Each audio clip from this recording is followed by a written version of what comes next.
Hello দর্শক বন্ধুরা, কেমন আছেন আপনারা সবাই? আশা করছি বেশ ভালো আছেন। ঢালিউডের জনপ্রিয় নায়িকা শবনম বুবলি তার জন্মদিনে কোটি টাকার গাড়ি উপহার পেয়ে আবারও আলোচনার কেন্দ্রবিন্দুতে। খবরটি ছড়িয়ে পড়ার পর থেকেই ভক্তদের মধ্যে উত্তেজনা ও কৌতূহল তৈরি হয়েছে অনেক বেশি, কারণ এই দামি গাড়িটি উপহারের পেছনে রয়েছেন আরেক ঢালিউড তারকা জায়েদ খান, যার সঙ্গে বুবলির সম্পর্ক নিয়ে দীর্ঘদিন ধরেই চলছে নানা গুঞ্জন।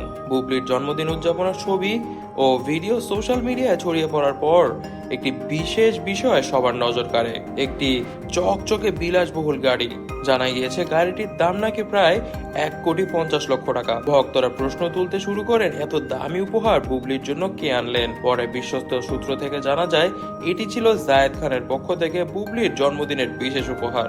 জায়েদ খান এই উপহার প্রসঙ্গে বললেন, বুবলি আমার খুব কাছের একজন মানুষ। তার জন্মদিনে তাকে বিশেষ কিছু দিতে পেরে আমি সত্যি ভাগ্যবান মনে করি নিজেকে। আমি চাই সে সবসময় হাসি খুশি থাকুক। এই গাড়ি তার মতোই সুন্দর এবং শক্তিশালী। আশা করি এই গাড়িটি তার জীবনে চলার সাথী হতে পারবে। বুবলি নিজে সোশ্যাল মিডিয়ায় পোস্ট দিয়ে এই উপহারের জন্য ধন্যবাদ জানিয়েছেন জায়েদ খানকে। পোস্টে তিনি লিখেছেন, জীবনে কিছু মানুষ থাকে যারা সবসময় পাশে থাকে এবং আপনার জন্য সবসময় করে যায়, এবং এরাই আপনাদের জীবনে সব থেকে বিশেষ একজন মানুষ। এই উপহার আমার জীবনে সত্যি স্মরণীয় হয়ে থাকবে।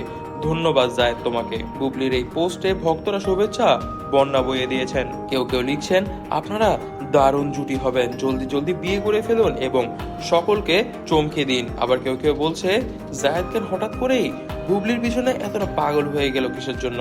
আর শাকিব খানও বা কি করছে এই বিষয়ে? বুবলি ও জায়েদ খানের সম্পর্ক নিয়ে আগেও নানা কথা শোনা গিয়েছিল। তাদের একসঙ্গে বিভিন্ন অনুষ্ঠানে দেখা যাওয়া, এমনকি একাধিকবার হোটেলে একসঙ্গে থাকা, এমনকি রাতের বেলায় একসঙ্গে ঘোরা, এইসব বিষয় নিয়ে তাদের সম্পর্কের বিষয়টি কিন্তু দিনকে দিন গভীর হয়ে যাচ্ছে এবং প্রশ্নটা কিন্তু বেড়েই চলেছে যে তারা আসলে একে অপরের কি হন। তবে এতদিন পর্যন্ত কেউ এই সম্পর্কের বিষয়টি নিয়ে সরাসরি স্বীকার করেননি, তবে এখন মোটামুটি সবাই স্বীকার করছেন যে তারা নাকি সত্যি সত্যি গভীর সম্পর্কে লিপ্ত। তবে দর্শক বন্ধুরা, এই বিষয়ে নাকি খুশি নন শাকিব খান। তবে শাকিব খান নাকি খুশি নন এই কারণেই তিনি চান না তার প্রাক্তনের সাথে ঢালিউডের কারো গভীর সম্পর্ক হোক। তবে দর্শক বন্ধুরা, এই বিষয়ে আপনারা কি মনে করছেন তা কিন্তু অবশ্যই কমেন্ট বক্সে কমেন্ট করে জানাবেন এবং সাবস্ক্রাইব করুন যমুনা নিউজ বিডিতে এবং ক্লিক করুন বেল আইকনটিকে।